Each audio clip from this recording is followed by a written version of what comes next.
Welcome back once again. You're still on to the Polity, coming to you live from the Abuja station of King Adebayo Film and Theatre Arts Network Television. And my name is DAYO OMOOGUN, and I have with me SEGUN OJELADE, veteran journalist, so very qualified to talk on this. But just before I bring him in, let me take this call. Hello? Good afternoon, Mr. DAYO. You're welcome to the show. Awusko from Kaduna. Awusko, my friend, how are you doing? I'm very fine, sir. All right. Thank you. Yeah, go on. You see, the Nigerian got its independence because of the vibrancy of journalists. We never fought for our independence. It was the vibrant Nigerian press who fought the colonial masters, and we got our independence. So when the military came, when the French Republic, the press flourished under the French Republic until the military came, and then the press, which was once vibrant, lost its vibrancy because of military rule at that time.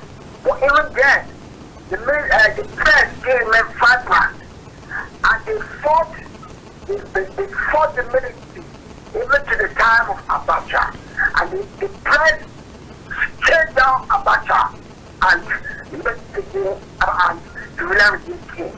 The Nigerian press no doubt is vibrant, although we know that pecuniary money is nothing to write home about, but the vibrancy of Nigerian press still remains. But when this present government, APC government, took over, and we thought that because they were in the opposition before, and they know the nuances of being in opposition, they use the press also to fight to get to where they are today. But I'm disappointed with what they are doing to the press. They don't allow criticism. They don't want criticism. They want a psychopathic press. But I still believe in the Nigerian press. Because, what as you said, and all of that, both fancy when they were in Concord, another newspaper. And I believe, even though the press now seems to be obnobbing with some politicians who think they can use their money, but they still remain vibrant, and they will fight for the enthronement of good Nigerians. So I want the Nigerian public to support the press so that the emancipation of Nigeria will be total. I salute the press. Thank you very much. I believe, of course, power. Thank you, Awusko. Thank you, Awusko. Thank you very much. And so, at this point, let me bring in SEGUN OJELADE. You're welcome to the show. Thank you very much for having me. Right, and then we've been talking about the fourth estate of the realm. That's how your profession is categorized, and that sounds high and mighty, doesn't it? Yes, the press is referred to as the fourth estate of the realm after the executive, which is the first, the legislature, the third, and the judiciary, which is the third leg in a democracy. So the press, which represents the people, the link between the three and members of the public. The press is no doubt very powerful. They say the pen is mightier than the sword. So the press remains a very strategic agent of development of any nation. It governs the opinion of the people and serves as a feedback mechanism. And more importantly, the press brings the three other arms of government to account by ensuring that whatever they do is effectively monitored, and effectively reported.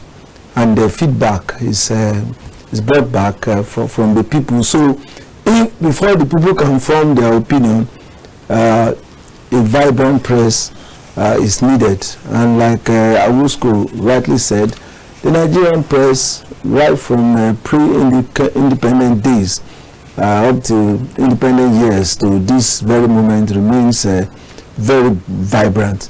Although the press has suffered much vilifications to the point that many people believe that maybe the Nigerian press has lost it at some point in time.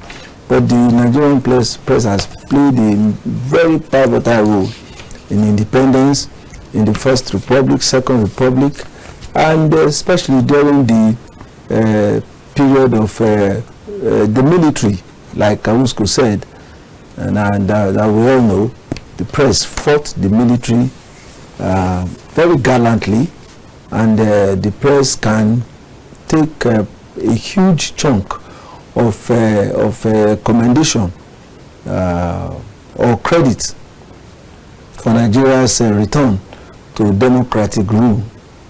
So kudos to the Nigerian press. And as we celebrate, because this still remains the period of celebration of World Press Freedom Day, we congratulate ourselves. All right. Okay, so you have that big name, and clearly we do know that the contributions of the press are huge in terms of development, in terms of spurring change, in terms of strengthening democracy and whatever. But where does the average journalist stand in the calculus, in the center of things? We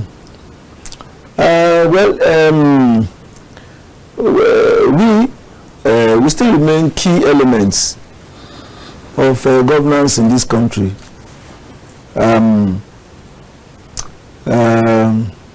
Though the journalist is battered and bruised on account of the poor pay, poor remuneration in many organizations, it is the journalists that go out to fend for himself because of the parlor states of welfare of journalists.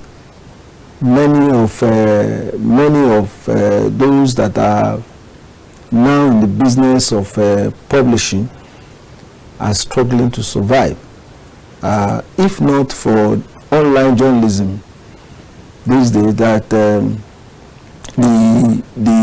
erstwhile vibrant newspaper publications, mention them like the Punch, like the Guardian, the Daily Times of the days of yore.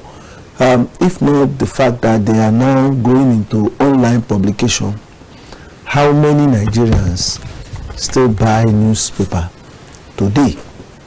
The internet, the social media, the online journalism has almost killed the art of publishing in Nigeria, and it is the journalists, it is the reporters that is taking huge bashing.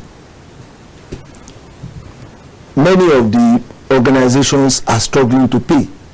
How many radio stations do we have today that are paying good money, or paying even up to the national minimum wage of 70,000 naira per month to their journalists? I'm talking about radio and private radio and television stations.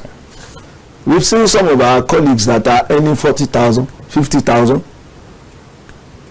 We meet them on assignments.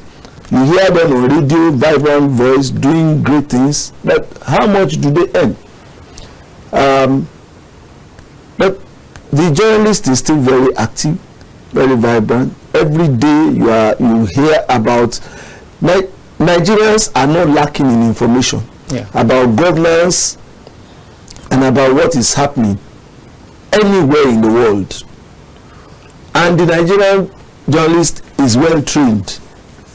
Yes, a good number of practitioners of journalism in this country are trained at very strategic and very vibrant schools. Schools of journalism in this country are among the populous section of education in this country. Go to any polytechnic, any university, you find a good number of their students pursuing mass communication courses. So Nigeria is not lacking in professional practicing journalists, but it is the remuneration that is the problem. Welfare, the working conditions is the problem. And then again, the access to information. To what extent had a journalist able to lay hands on critical information with which to analyze the work and activities of government? Exactly. Go to any ministry now and you say, oh, a road is being constructed in any local government. Road is being constructed in our community. Can we have information on it? Who is the contractor? How much was the contract awarded? When much has been released? How much has been released? You are not likely to get that, and you are going to be labeled as an enemy or an opposition party, or who has sent you. Yet there's an act specifically. Of course, the Freedom of Information Act that Mr. President accented to. To what extent is the act? These are the issues. Utilized. These are the issues. So it is not that Nigeria is lacking in professional journalists. It is just that the welfare, the wherewithal to practice is and the structure is very weak. And so what exactly should be done about this? Because again, you find out that yes, the preponderance is with private media organizations, talking about poor pay, delayed pay, arrears and upon arrears of payment of unpaid salaries.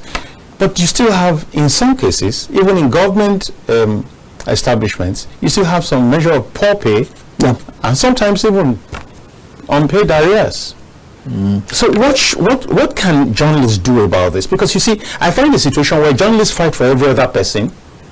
Nobody to fight for them. Nobody to fight for them, and they can't also see. They seem not to be able to also fight for themselves. I remember in those days when workers are on strike. Where I worked before now, journalists are compelled to work. In fact, they tell you from certain level to certain level you cannot go on strike. And it is still happening even up to that's why we say that essential service. Yeah, we say that's why we say we cannot fight for ourselves. Do we fight for others? No. I think the situation is a shade better now when you talk about government media institutions. Yeah. I can talk of federal government institutions that where we may not have delayed salaries, the minimum wage is being effectively implemented, yes, but there are welfare packages that can be introduced to make things easier for media workers. Even at the federal level, it is worse in private organizations. Very bad. Very bad. But you see, once the journalism spirit enters, once you catch the bug of being a reporter, you are gone. You give your all into it. I have experienced it, so I can talk on it. In fact, it will be very difficult for you. If there is an assignment to be done, it will be very difficult for you. If a package has not been completed, it will be very, very difficult for you. If there is an idea to be pursued, and night comes, for instance, where will you go? There are many journalists, reporters, and cameramen and producers in television houses, radio stations that sleep in the office. They have to. For days. In fact, there are some situations that you can deal with better in the night when everybody is gone. That is when the creativity comes. Yeah. There are early morning programs that will have to be done overnight. We don't count the costs in those days. We do not count the costs. And the cost is huge. Huge. Families. Exactly. Paying your bills. And then even taking care of yourself. Your own self. So, journalism it's like a spirit. Once it enters you, that is why our women they need to be properly taken care of. They need to be properly taken care of by the organizations, because especially if you have to combine it with the marital duties, it can be seriously tasking. But that is why many journalists don't have good homes. The job has crushed many marriages. No time for anything, and money is not even. And money is not coming in. Yeah, I have experienced it, but thank God has not allowed me to see some of the very terrible aspects of the dimensions of it. But we thank God for our families that stood by us during but many are not lucky. So employers of labor, that is why the institutions like NBC must do the due diligence. It is not everybody that is able to pay the 15 million registration license and licensing fees, or is able to set up two rooms or 3 rooms where they can put a tiny transmitter and then buy microphones, that should be given licenses. Staff welfare too must be taken care of. They must be able to ensure that this person we are giving license to will be able to pay its staff. There are stations that say, okay, well, we have established, okay, you are managing it, you are the director, you are the this. Go and fend for yourselves. And how does that play out? Because that's a loaded statement. That's a loaded command. It's a pregnant command that is amenable to all kinds of interpretation. I've heard where officials will say you have the ID card as your meal ticket. So that's your meal ticket. I think that's very unprofessional. No, that is not what it means. Go and fend for yourself does not mean the journalist should go all out and commit harakiri or commit blue murder, or go and join the bad wagon of what we call in those days brown envelope syndrome. That's not what it means. What it means is that the establishment, the radio or the television station, should go and look for adverts to sustain its operations. That's what it means. No, when you say go and fend for yourself does not mean is not addressed to the individual worker in that establishment. It is to the management of the authority to go and use the transmitter, to go and use the reach of the television station and manage the place in such a way as to be the toast of advertisers, so as to sustain it. And I think that is a very legitimate demand. What it should be. Yeah, that's a legitimate demand. You know, but you see, Nigeria is that's the second side that I want to point out. Nigeria is a nation where we appreciate God and then we appreciate good deeds. Now that is why you will go for a press conference. You'll be invited for a press conference, for instance, and after covering after the speeches and all, and you're about to go, they ask you to write down your names, and then before you know it, they give some something to the reporters to cover the that is not to compromise them. That is in no way begging, that is in no way corruption. That's appreciation. That's appreciation, and it is legitimate, and it is happening in all sectors. Now it becomes bad, it becomes a crime when the reporter now makes a demand and say, I'm not going to use this your report unless, or probably you now say, DG, I have gotten a scoop on your organization, let's talk, otherwise I will use it.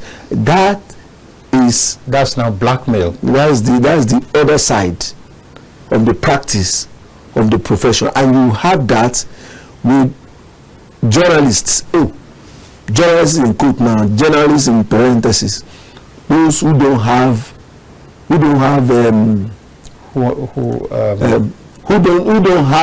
character. I mean, they do, of course they do not have character. Yet they are not known to any organization, and they are not known even to the profession of journalism. We call them quacks, and they are everywhere. It is not everybody. We have gone to assignments where they will tell you, somebody from let me just mention not our station, somebody from your TV. No, somebody from your TV has been here, and we've taken care of them. Those are quacks. They are everywhere. They go to all press conferences, all seminars. They go to launchings, and those ones are the crooks in our character. And the managers of the journalism profession must ensure that those people are fished out and dealt with. There's a whole lot to talk about. Now, I think that these are very serious issues where staff are not taken care of. It's a very, I think that there should be, and I think there will definitely be such legislations in place, because I think that if there are such legislations in place, they should be thoroughly enforced to ensure that employees are properly taken care of. There is, I'm sure there's the national minimum wage covers everybody, both private and but it's never enforced. That's a challenge. That's another ballgame. The national minimum wage covers everybody because the employers, private sector employers were part of the negotiation. Yes, we were part of it. It's not only labor unions alone that are private. Employers of labor were part of the negotiation, though they were crying at that time that they will not be able to pay. But again, those licensing in my town, Abeokuta, how many radio stations do we have there? Very many. I think that's a so the market, exactly, the market can sustain such a large number, especially in a challenged economy. But it's okay for hugely populated centers like Lagos, like Ibadan, like Kano, for instance. But in a small community, you now have about 3-4 stations. More than that. That is far more than that. How would they survive? I think that's a problem on its own. These licensing bodies, these regulatory bodies, must begin to say, no, we can't do more than this. Because again, I've always said that when there is an explosion of numbers, quality will definitely drop. Of course. When you mass produce, your quality will go down. There's no doubt about it. And so, I think that we're using this opportunity to say, is it not possible for the regulatory bodies to do a kind of checkmate to ensure that the floodgates are not just flung open for everybody to come into. Look at what you said, that there should be a guarantee, kind of a guarantee that, look, we're not just setting this up. In the next 2 years, in the next 3 years, we will pay their salaries, within which time it is expected. There should be some kind of a space, like if you want moratorium, within which the business would have established itself well, and then be able to take up the responsibility of fending for itself the legit way. The legitimate way. Well, I don't think the mandate of NBC covers that. Yeah. Exactly, I think I don't think so too. but I think that there are other agencies and sectors that can look into that. But the benchmark has been set, which is the national minimum wage. I think it is the implementation of the national minimum wage that we all have to focus on and ensure that it is vibrantly implemented. It is very bad. It is very bad. See, there is a very popular. I don't have to give any names, but there is a popular publisher here in Nigeria who tried to go do the same thing, this idea of not paying and just owing people and just asking, did it somewhere in Africa, and they took it up, and they said, no, those guys, they are they like to enjoy their lives, and then you come and hold their pay. After 2 months, they couldn't go forward. I remember. I remember. But here, there are cases of 13 months. 10 months, 8 months, 13 months. More than that. In fact, as I sit here, I had an experience of 25 months. What is that? That's a 2.5 2 years, 5 months. 2 years. No, that's 2.5 years. That's what I meant. That's 30 months. 30 months. Wow. And in a very popular media, but it was dying at the time. Had issues, had been mismanaged. Very good name, very great magazine. No, you see. So again, I think that part of the problem again is that journalists are not good managers. A lot. They do good pen work, they do analysis, they do great editorials, they do, but making 10 kobo become a 100 naira and then making that and doing savings and doing all the plans and projections, I think it's a huge challenge for most journalists. Because if you hear the number of organizations that rose and were very popular at a time, which were run by journalists, and then now just fell like a scrap, like a pack of cards. It shouldn't be so. There is something I read a very long time ago about principles of journalism. Principles of journalism. There is one there that I keep remembering. It is the self-writing principle. The self-writing principle of the press. It says, no, don't curtail their establishments. Don't limit their number. Let as many of them that want to spring up, let them spring up. Any of them that wants to write nonsense, leave them. Let them write. The principle says they will write themselves out of existence. So if there is no very strong base for establishing whether a newspaper, a radio, or a television, enough due diligence is not done to ensure that the terrain is studied, the viewers or the readers are properly identified, and their needs well tailored. That's you're talking about, like markets that are defining the market. And what you want to do, their niche within the environment that you want to do it. So it is not because you have money. It should not be the basis for establishing a media house, or that you have become popular as a writer. That you write well. Yes, it should not be. And you have a number of colleagues around you who write well. Again, it should not be that. Yes, that is what is in vogue now. I have access. Yes, everybody is establishing radio station. You want to go and establish, or I know somebody in NBC that can help me with that's where the place. That's where the need for due diligence comes. Yes, thorough due diligence. That is the problem. That has been the problem of the press, radio and television over the years. A major problem. You know, you you know about the initial capital, exactly, the structure, the beginning, but you don't know about sustainability. You do not think about sustainability. And then it is not. That is why I want to in a way commend what NBC is doing. When you want to, we learned that in journalism many years ago. That see, we all don't have to be national in outlook. Yeah, that's it. Yes. No.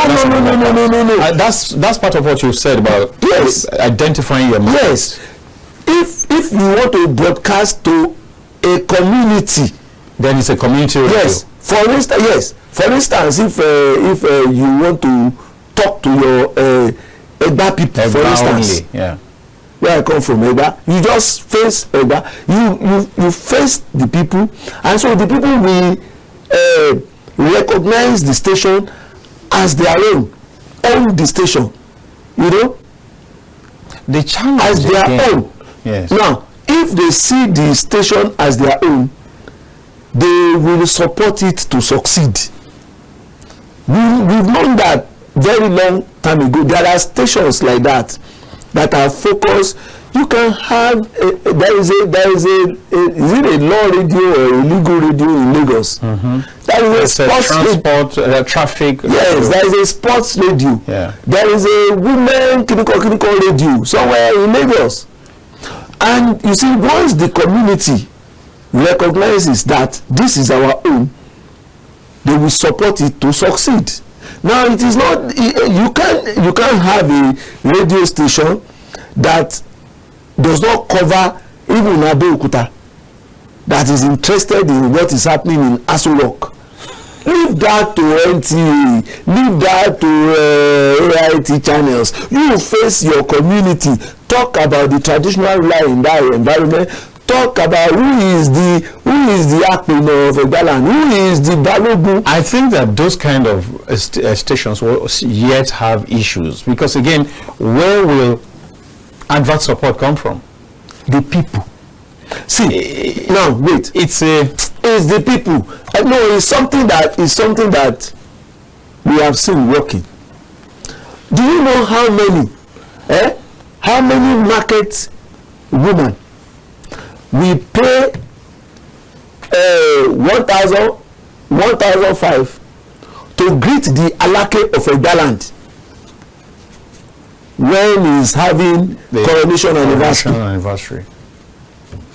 Do you know how many of them, when they are having their AGM of their society, we like let me say Radio Eba to be there to come and cover their events, and even buy to pay for goodwill and messages. even buy a card to be part of the once one society does it, all the others will follow suit. There are other creative ways that media houses can make money. Sure, yes, even big time television and radio stations that can make money, rather than every one of us folding our arms and looking up to either the publisher or looking on to the owner of the station. Yes. Now, again, for the journalists,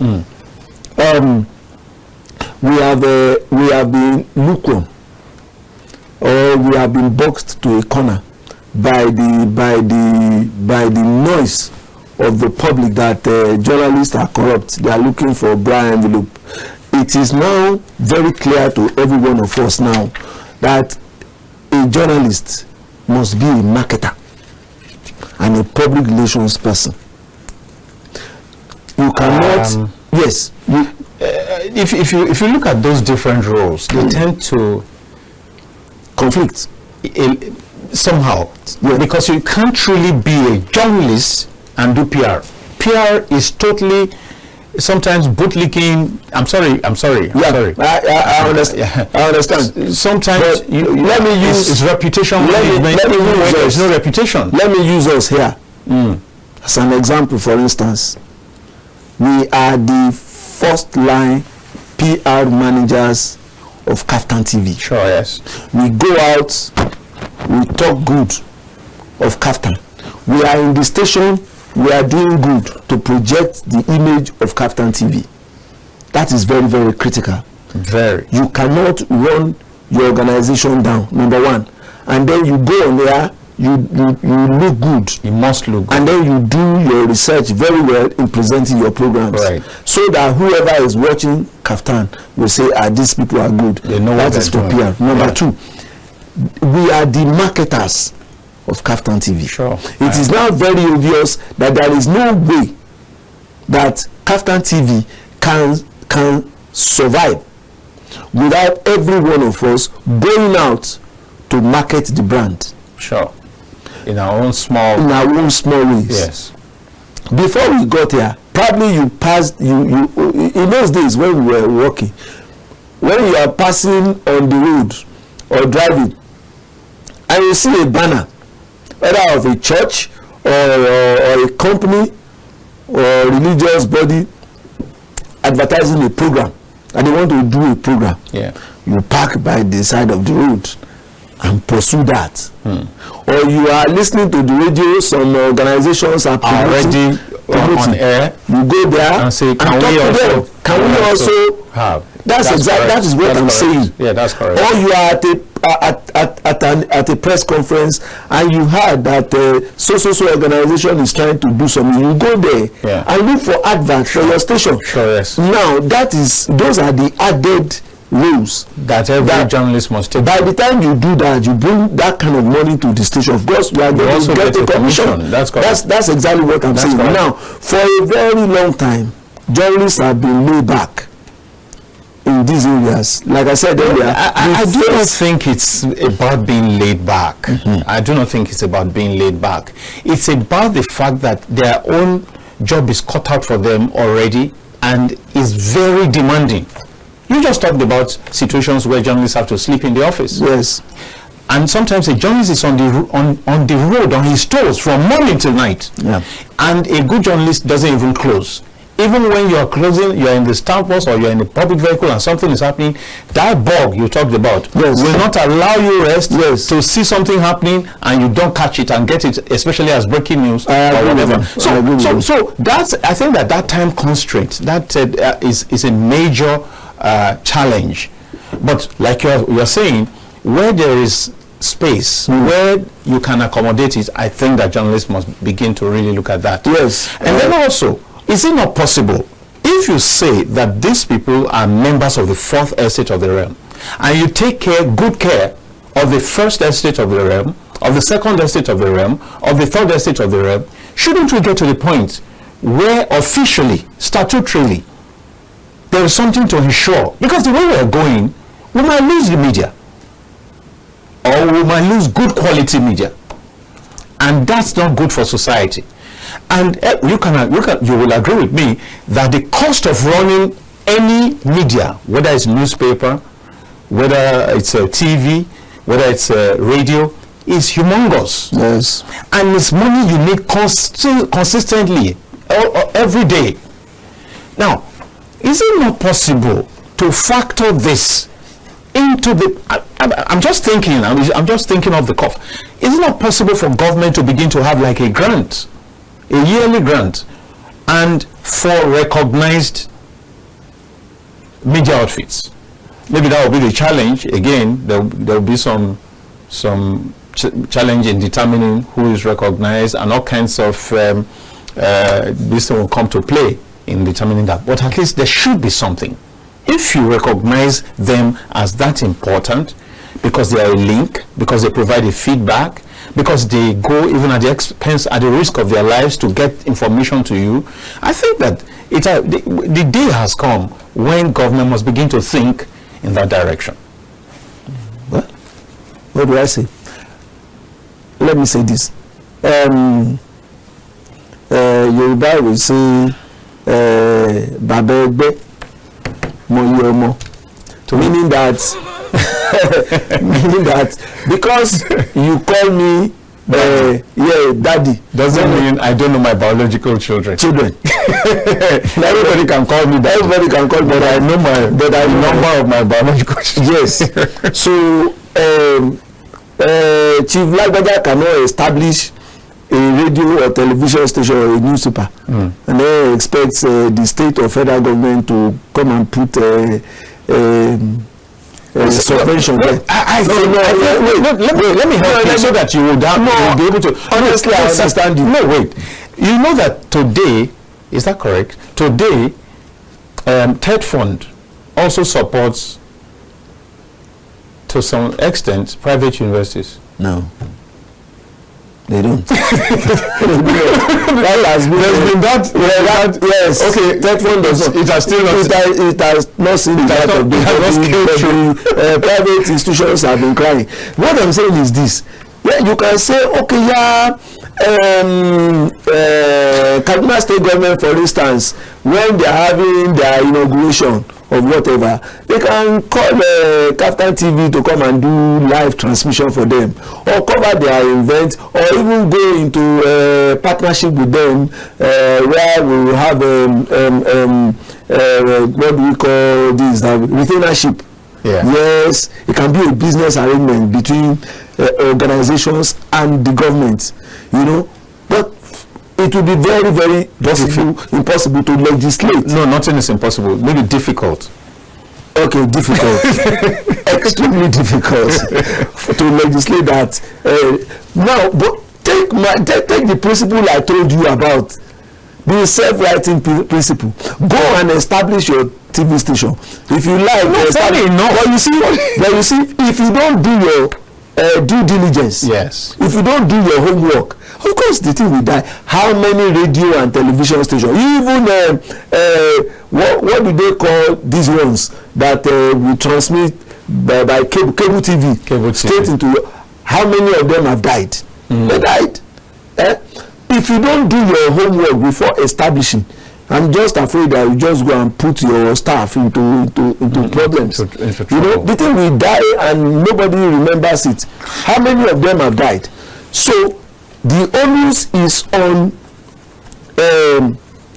proprietors and proprietresses of media establishments to ensure that before going on air, before beginning to publish, they must ensure that they have a very good blueprint for survival and sustenance. Again, I think that media organizations must go beyond even the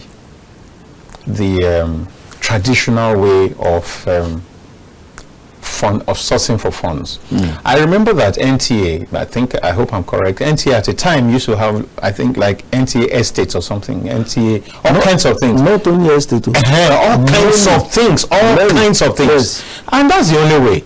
So for every, especially TV station, maybe radio station, business development must be top-notch. Yes. There must be a set of people who are constantly thinking, how can we utilize this? We've got space. How can we utilize this space? Do you recall that NTA used to do that, even using the space for Christmas parties for children and all that and all that. That's revenue generation. Yes. So I think that that's one way of survival and they need to look at that.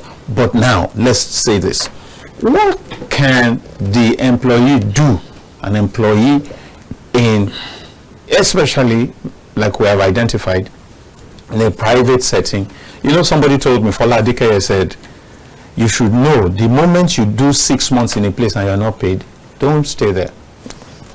Don't stay. Of course. Don't stay. I mean, when we were talking, I was very bitter. I said I had such great this thing for this place. They had a great name, and I felt good to be part of it. And then they kept promising. They kept saying. At a point, they said one former governor who is very popular now and is in a particular position, even in the federal government dispensation, was coming to be part of the financiers of that outfit, this, that. So we'll keep waiting, we'll think. I spent 30 months. And after that, when I got fed up, I said, man, Otito, get by. And there are several persons like that. Of course, we were surviving one way or the other, but it's not what you're supposed to get, and you can't live that way. It's not the kind of way that a journalist should live, to think that anybody, that if I go out, you can't plan that way, that if I go out, I'm likely to get an envelope. You can't demand for it. Yes. So I'm likely to get appreciated. Appreciation is not, you can't enforce it. Yes. So there must be some systematic way of having income. Okay. So that the press can truly be free. We're closing now. So that the press can truly be free. Because a journalist that is hungry, that is challenged, is angry, optimally. Exactly. And will most likely be susceptible to compromise. Yes. Well, let me use myself a little. I work with only one organization for 35 years.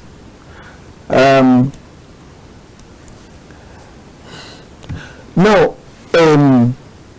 if I look at myself today, I probably sometimes I feel I miss the number of opportunities.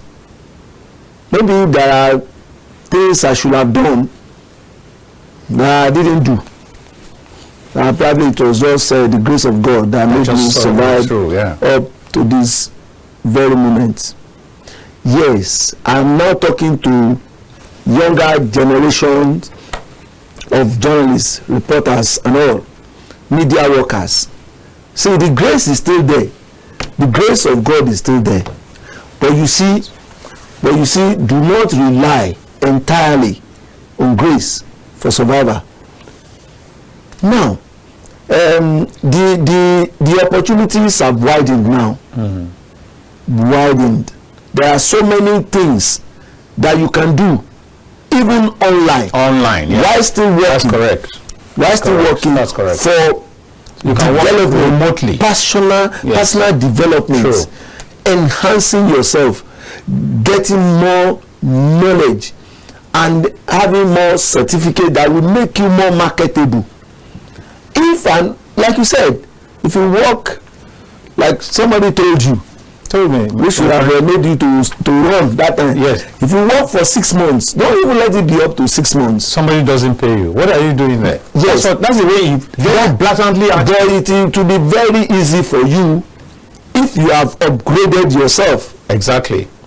But if it is what you brought him to that job that you are still holding, time may have passed you by. It's possible. Yes. It's possible. So you should develop yourself, even while running after microphone, cameras, or while carrying notebooks or midgets, as they do in radio. Develop yourself. I have a young girl who is into the job now, and that's exactly what herself and I discuss every day. Yeah, it's good that you have joined the job that I've joined. Good, very good. I'm proud. Develop yourself. That should be the key word. And maybe don't put your eggs in one. I don't know. No. You can't do that with government work. But just ensure that you develop so that when opportunity comes, it will come. You can take advantage. Yes. I think that's where we're going to be rounding up. Eventually, my original guest was unable to make it. Immediately will contact him. He had an emergency on his way, so that's why they advertised that Jide Oyekunle, the secretary of the Abuja Council of NUJ, is unable to make it here. And what a relief that Segun came in to fill the space. Thank you for coming. Thank God. And I do hope that this edition of the Polity has served people of the media tremendously, and their loved ones who probably would relay some of this information to them. Perchance they are not watching right now. This is very critical. Please let some of the nuggets, some of the things we have shared, let's work with them, so that indeed, whether they want to make it statutorily or not, we can truly be the fourth estate of the realm, in dignity in prestige, and in practice, in professionalism. That's where we leave it off. My name is DAYO OMOOGUN. Tomorrow is another day. My colleague will be here with the Polity, and I invite you to join me in the evening for Matters Arising from 8 to 9 p.m. Bye-bye for now.